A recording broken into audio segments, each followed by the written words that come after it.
ازيكم يا احلى متابعين وفانز في العالم ده كله؟ عاملين ايه؟ يا رب تكونوا كويسين وبخير، ويا رب يا رب حياتكم تكون مليانة بالطاقة الإيجابية والحب. النهاردة معاكم من مطبخ مارجو أكلة مليانة بالعناصر الغذائية والفيتامينات والأملاح المعدنية والبروتينات والنشويات. كلنا بإذن الله هنعشقها وبنموت فيها لأنها موفرة كتير. بحط كمية لحمة حوالي نص كيلو لحمة، بيطلع لي حوالي كيلو من الكفتة يكفيني أنا وأسرتي.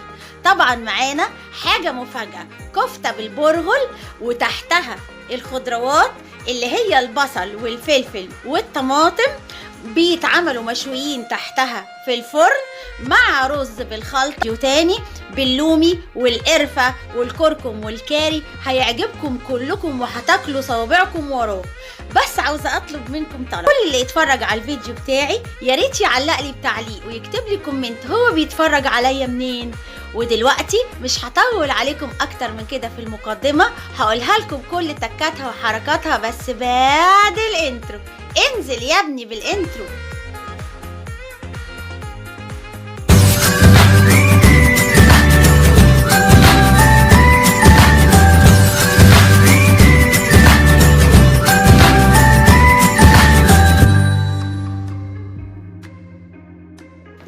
دلوقتي معانا المكونات بتاعت طبختنا النهارده، حوالي كبشتين من البرغل او 8 كيلو، ملح وفلفل، وكميه حلوه كده معتبره من البصل، انا بحب البصل فيها كتير حوالي نص كيلو، ومعايا نص كيلو من اللحمه المفرومه، ونص كيلو من الفلفل الاخضر الكوبي، ممكن تحطي فيه فلفلتين حاميين، ومعايا نص كيلو من الطماطم، والكبه بتاعتي اللي هتخلي لي المكونات حلوه جدا مع بعضها. طبعا صينيتي كبيره، وهبتدي امسك البرغل واغسله حلو جدا تحت الميه الجاريه، وبعدين هنقعه في الميه لمده نص ساعه. همسك البصل اخرطه في الكبه، وامسك البرغل بعد النص ساعه اصفيه زي ما انتم شايفين كده حلو قوي من الميه، واحطه في الكبه وابتدي احط عليه حتت اللحمه المفرومه وحته حته لحد ما اخلص كل كميه البصل مع كل كميه اللحمه، وهخلصها واديكوا زي ما انتم شايفين.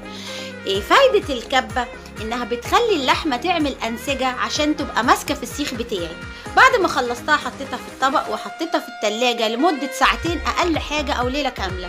هطلعها بعد كده من التلاجة وابتدي اقول لكم هعمل ايه فيه. اول حاجه هبتدي اعمل بوكيه جرنيه اللي موجود تحت الكفته بتاعتي، وهيتشوى على الصوص اللي بينزل من الكفته. عباره عن ايه؟ عباره عن كميه من البصل حلوه، علشان دي لما بتتحط على الرز بتبقى زي البصل المشوي. بقطعها حلقات حلقات، وابتدي ادهن الصينيه بالزيت زي ما انتم شايفيني كميه حلوه، وابتدي اطلع كل حلقه من حلقات البصل لوحدها علشان يتشوى حلو تحت الكفته. ومش هطول عليكم، بس بعد ما اخلص كل كميه البصل زي ما انتم شايفيني مسرعه الفيديو شويه علشان ما اطولش عليكم، خلصت كل الكميه. هبتدي احط عليها ملح وفلفل علشان اتبلها حلو، اللي يجي ياكل يحس انها متبله وطعمها جميل. طبعا بينزل عليها الصوص بتاع الكفته بيخلي طعمها تحفه تحفه تحفه. خلصت البصل، هبتدي اقطع في الفلفل حوالي نص كيلو فلفل، هقطعه شرايح بعد ما انضفه من البذر بتاعه. وطبعا برضو مش هطول عليكم، هجيلكوا بعد ما اخلص تقطيع النص كيلو كله. طبعا هو بيدبل بعد ما بيخش النار في الشوي، الكميه بتقل حبه. بعد ما اخلصه برضو هتبله بحبه ملح، وهقلبه على بعضه حلو جدا، وابتدي احطه على الصينيه فوق البصل. برضو هينزل عليه نفس الصوص بتاع الكفته المشويه، يبقى طعمه خطير زي ما يكون بصل وفلفل مشوي.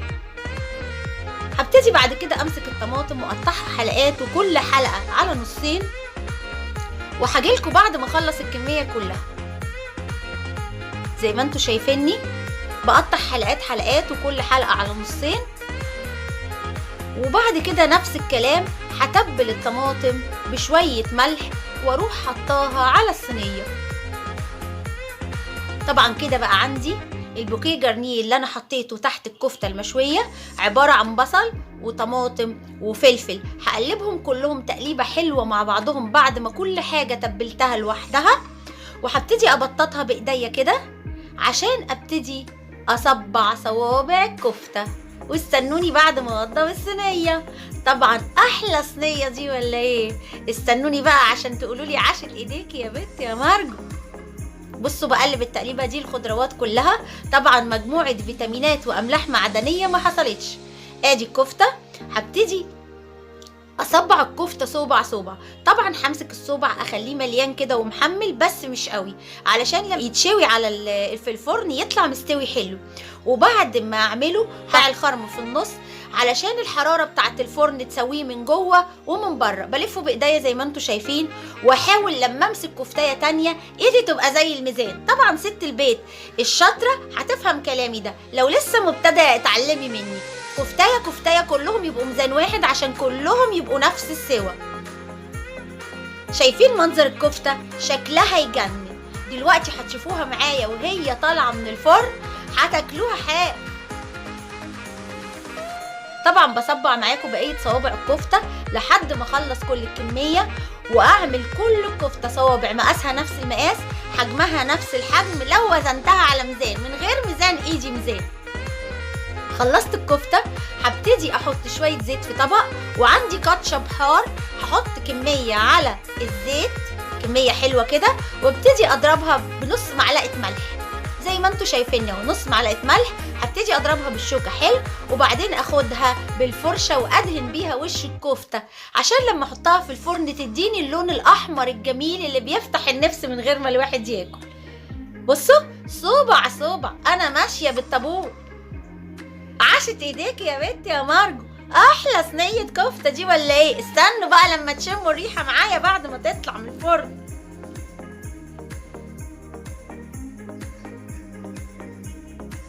شايفيني انا ما فلتش ولا صوبع، محدش يلخبطني. على فكره هم 21 صوبع، انا بعدهم عشان بقسمهم على عدد افراد الاسره بالعدد، محدش يتعدى على العدد التاني. طبعا خلصت كل الكميه، خليت كل الكفته زي ما انتوا شايفينها شكلها بيلمع، وعليها الكاتشب الحار هتطلع حاميه شويه هتفتح نفسكم جدا. زي ما انتوا شايفينها شكلها تحفه تحفه ومغري. اوعوا تاكلوها نيه، استنوني بعد ما نسويه. دلوقتي هولع الفرن وهشغله على 180، وهبتدي اشغل عليها الفرن كل شويه، اشغل عليها الشوايه او المروحه اللي ورا. المروحه اللي ورا بتخلي الهواء بتاع الفرن كله سخن، بيسوي الكفته والبوكيه جارنيه اللي هو مجموعه الخضروات اللي في قعر الصينيه بسرعه جدا، مش هتاخد وقت معاكي، يعني بالكتير خالص هتاخد لها بتاع ساعه الا ربع. حطيتها في الفرن وابتديت اتابعها من بره. طبعا بعد ما قفلت عليها الفرن، مش قبل مثلا نص ساعه هبتدي ابص عليها ايه اللي حصل لها، بس كل شويه هشغل عليها الهوايه. دلوقتي هعمل معاكم الرز اللي باللومي والكاري والكركم والقرفه. هبتدي هعمل معاكم الرز اللي بالكاري والكركم والقرفه. هبتدي احط كميه زيت في الحله، وابتدي بعد كده لما الزيت يسخن شويه احط عليه الكاري والكركم والقرفه، واديهم تقليبه لحد ما ريحه الكركم والكاري والقرفه تطلع.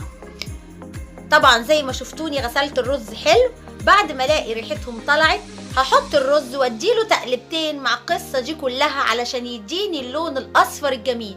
ايديا في الرز لحد ما يسخن شويه ويديني اللون الاصفر الحلو.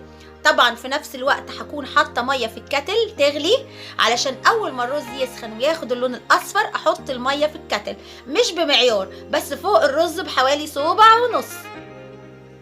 وبتابع الكفته من بره، والرز بتاعي لما يتشرب حلو هبتدي اوطي النار عليه. شايفين منظر الكفته؟ ايه رايكم؟ عايزاك تقولوا لي رايكم، شكلها يجنن. تعالوا بقى شموا الريحه معايا، حاجه تحفه. عاشت ايديكي يا شيف مارجو. طبعا قعدت بحوالي ساعة الا ربع او ساعة في الفرن، كل واحدة على حسب حموان فرنها، وابتديت اطلعها زي ما انتوا شايفين شكلها يجنن. شايفين الكفتة احمرت ازاي؟ شايفين البوكيه جارنيه اللي هو مجموعة الخضروات اللي تحت الكفتة اتشوى ازاي تحت الشواية؟ طعمه تحفة تحفة، علشان بينزل عليه الصوص بتاع الكفتة والدسم اللي فيها بيسويه. هبتدي اغرف الرز في بولات، زي ما انتوا شايفين كده، وهبتدي اطلع صوابع الكفتة حوالين الرز.